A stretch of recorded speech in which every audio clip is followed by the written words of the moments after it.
Et salut les matelots, bienvenue sur la chaîne du Capitaine Cook. Donc aujourd'hui, petite dégustation d'un thé vert japonais. Je vais vous montrer un peu. Je sais pas si on voit bien. Donc il y a quand même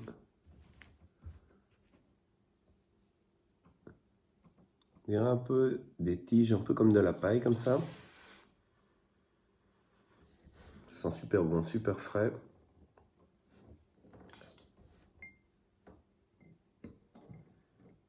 Donc infusion dans de l'eau à 90 degrés.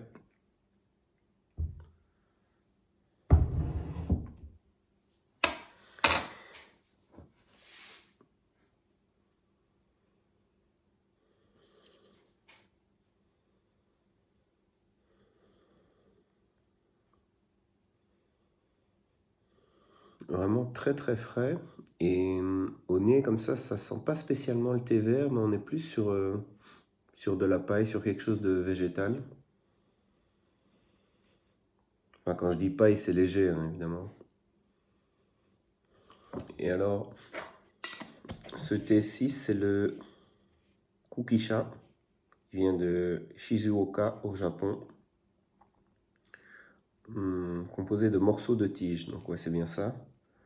Je sais pas pourquoi ils n'ont pas pris les feuilles. On devrait s'attendre à quelque chose de mentholé. On va voir, je l'ai pas trop senti, mais on va voir. Donc, Kukisha, ça vient du palais d'été.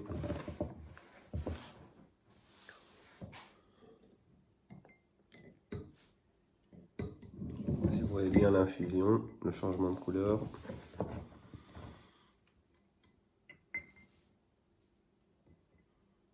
Une très jolie couleur verte.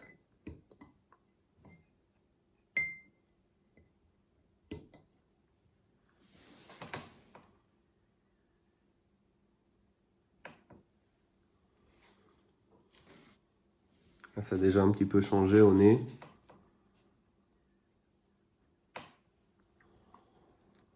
On dirait qu'on a quelque chose d'un peu plus sucré comme ça.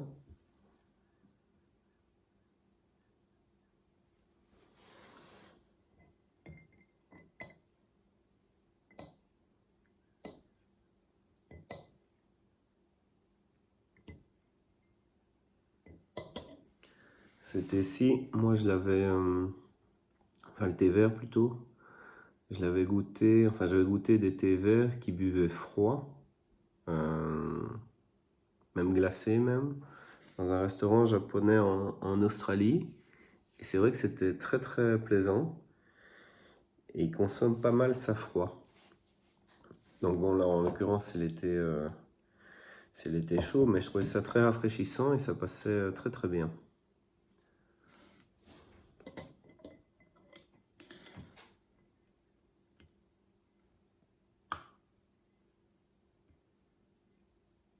Juste prendre un petit bol pour voir ce que ça donne.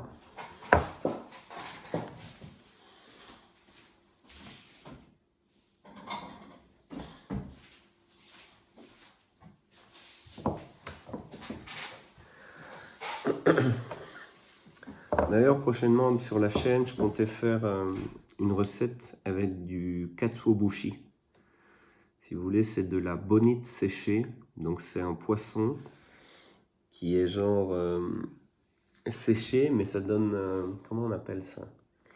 C'est pas fossilisé le terme, mais... enfin, je reviens plus dessus. Enfin bon, bref, peu importe. Ça durcit comme ça.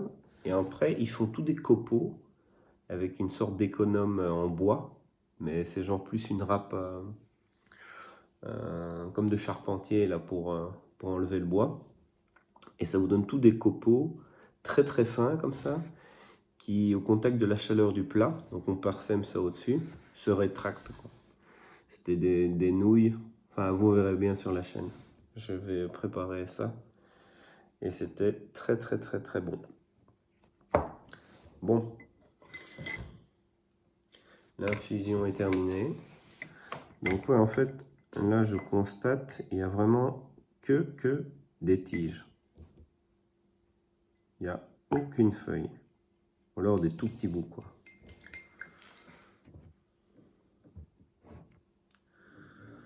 Donc comme vous pouvez le voir, le thé est limite devenu opaque.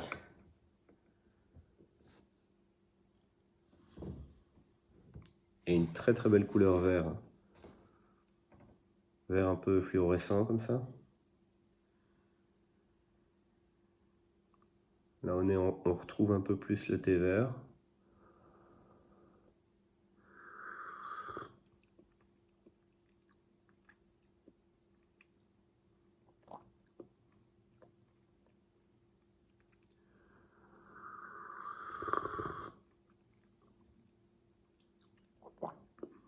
C'est bizarre parce qu'on a une... en bouche, on a une attaque très très iodée.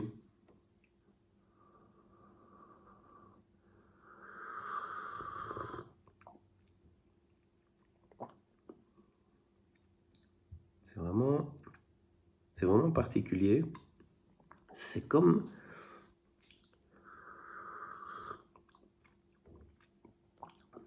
Ouais, on dirait...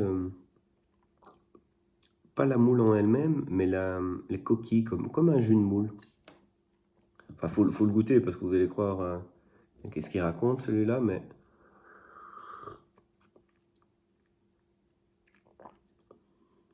Franchement, c'est une grande découverte pour moi.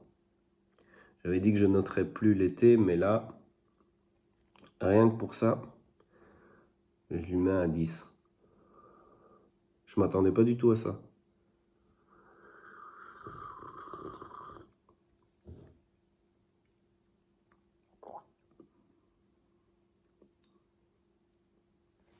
Et la note est constante comme ça en bouche. Hop. Puis elle s'éteint.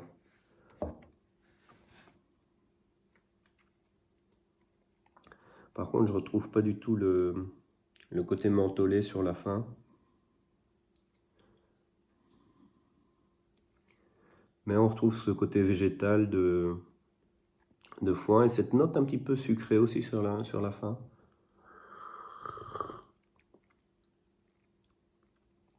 En tout cas, vraiment, à essayer. Kukisha, palais d'été. Mettez-moi dans les commentaires si vous connaissez ce thé, si vous l'avez déjà goûté. Si vous en avez d'autres dans le style à conseiller, je suis preneur.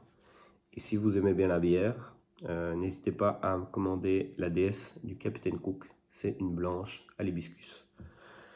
Voilà, likez, partagez. Et on se retrouve très bientôt pour une nouvelle dégustation. Ciao, ciao, à plus.